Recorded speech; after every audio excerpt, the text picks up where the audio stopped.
Hello and welcome to another Raggy's Beer Review. So today, got it from Morrison's. We're going back over to Shepherd Neame. Part of the 2024 Raggy's Beer Reviews, going back into modern traditional supermarket beers, seeing how they are and hoping that they've not been changed too much. 6.1% from Shepherd Neame. And where's my blood? Oh, it's there. I will read the back. So it says here, an historic brew which conjures up images of high seas and faraway places. An IPA that encapsulates centuries of brewing tradition. A quintessential strong and hoppy beer with a bold, stirring character. Our India Pale Ale delivers this magnificently. Pale in colour, generously bittered with local grown Fuggles hops. The high hop rate in this brew originally protected the beer during its arduous journey across the continents. Those same Kentish hop notes can be enjoyed for their own sake in this original recipe from Britain's oldest brewer.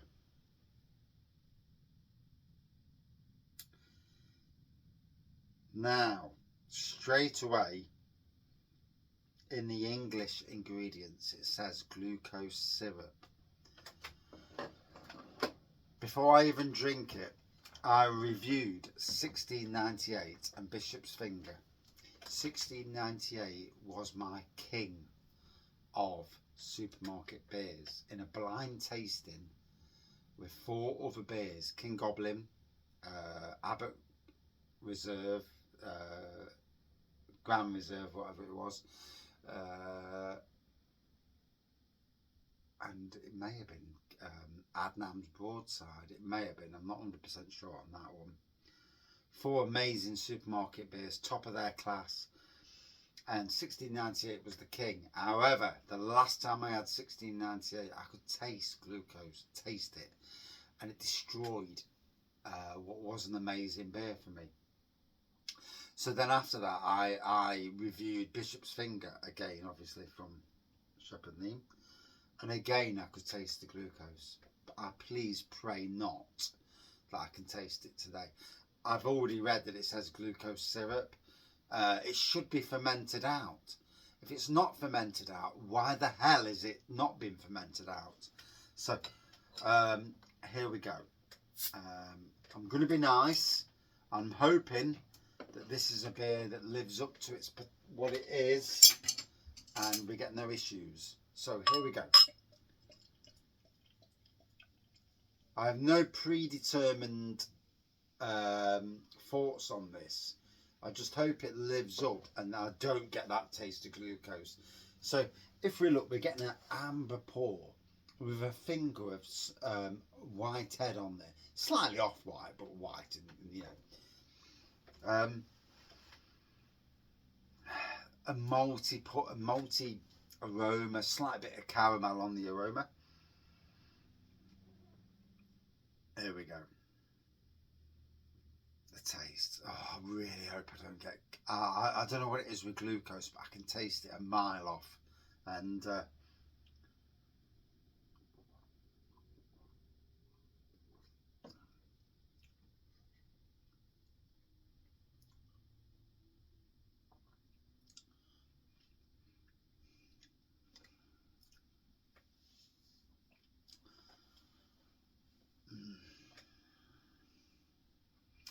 give it some more.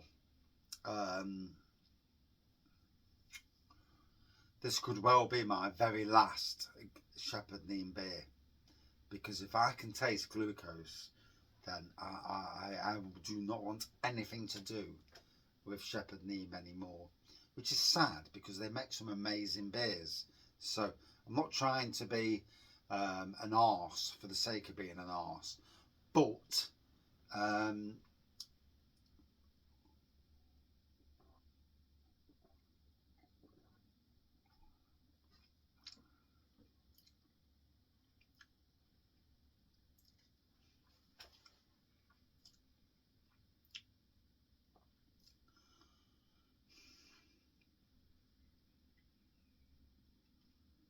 there's elements of the taste.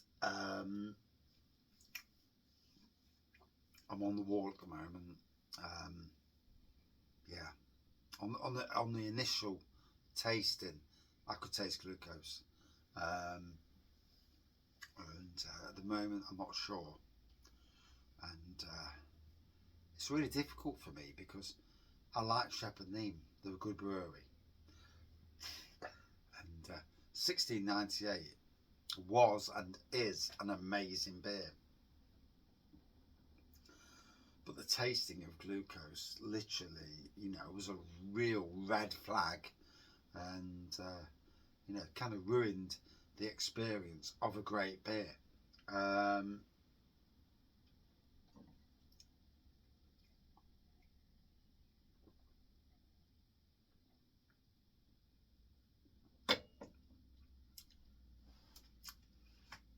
Funnily enough, I'm getting like a cheesy, Stilton cheesy taste to it, which is really weird, I know, but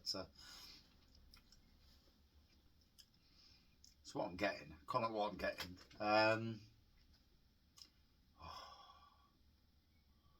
Work tomorrow, so back to the grindstone tomorrow.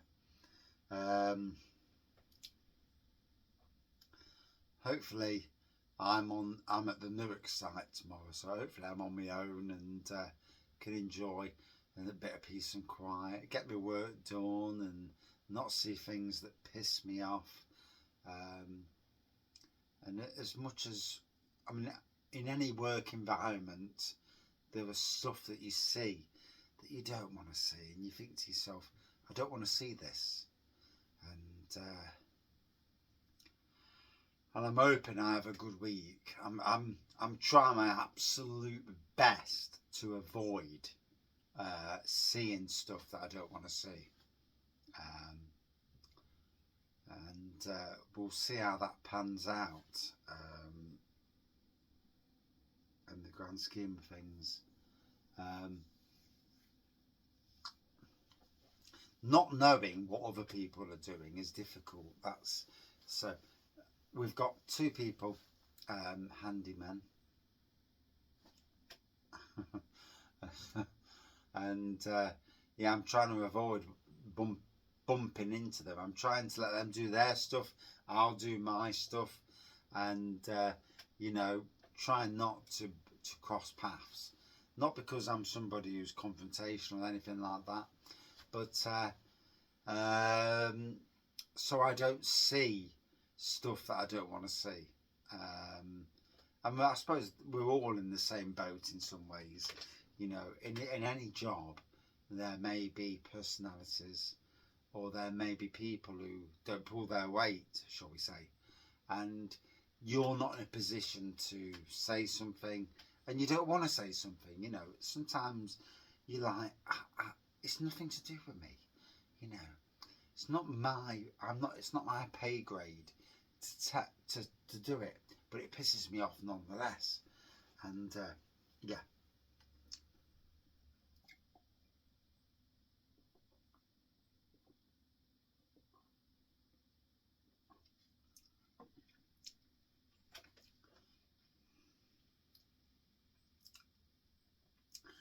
So I can taste a fruity element with this, but I'm really sad to say I can taste the glucosey element.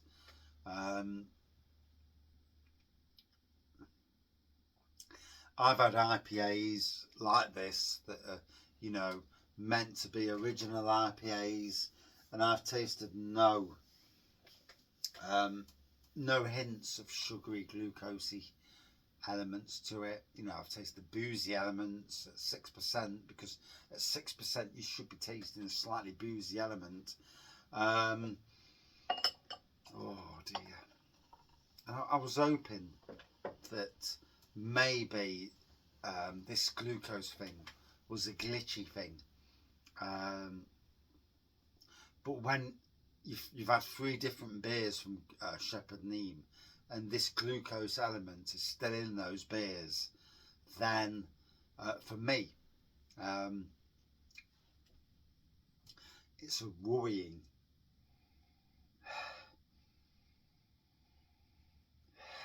Jesus.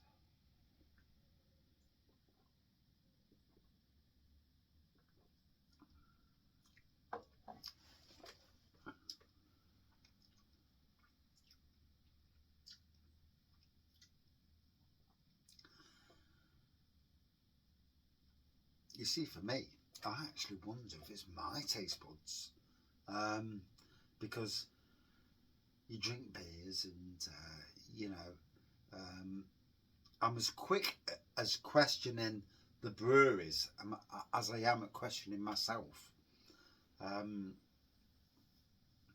as you should be. You know, you should question yourself. Is it you? Is it not them? Is it you? I mean, in any brewery, there should be someone taste testing the beer. And if they've drank that beer for many years, they should know if that beer is not on form.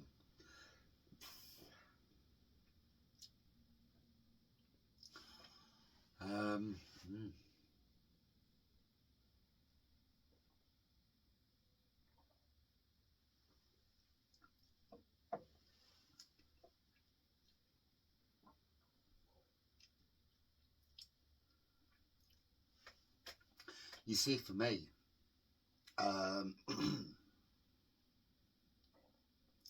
this is the only brewery that I've tasted glucose. Out of all the breweries that I've reviewed, the only one where I can taste something that I assume is glucose, which is really strange. Out of hundreds of different breweries across the UK and beyond, to taste glucose or a sugary element when you shouldn't be tasting a sugary element, because it should have already disappeared in the brew, is illuminating nonetheless.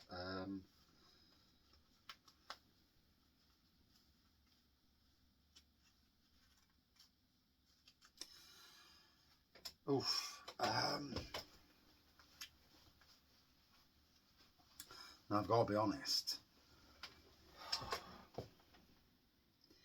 I came into tonight not wanting to prejudge. I had 2 beers from Shepherd Neame with glucose and I could taste the glucose. Have I got some sort of thing where I can taste glucose above other people? I don't know.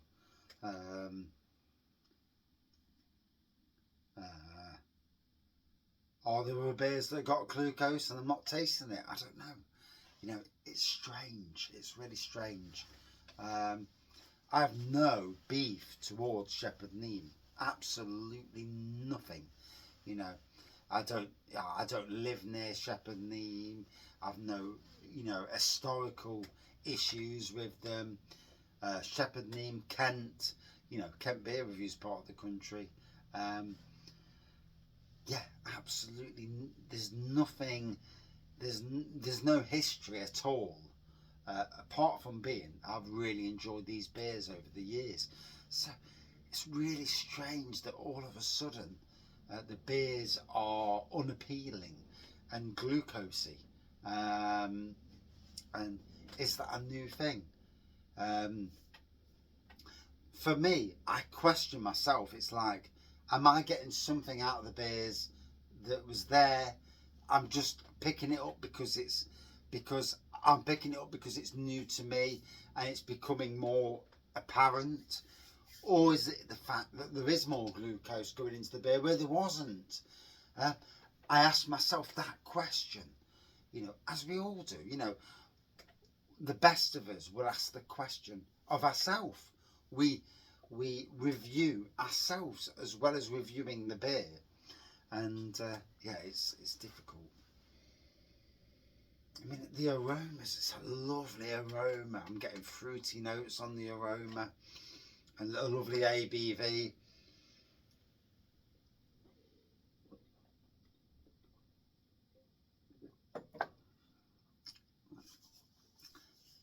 And then there's the slightest bloody glucosey element that kicks in. Would I drink it again? If it was that version, no. Out of 5.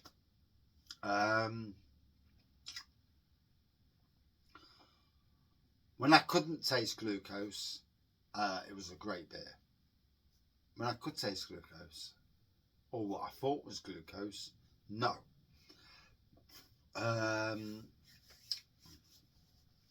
For me, about a 3.8 out of 5 on my version, but yeah, it's super difficult.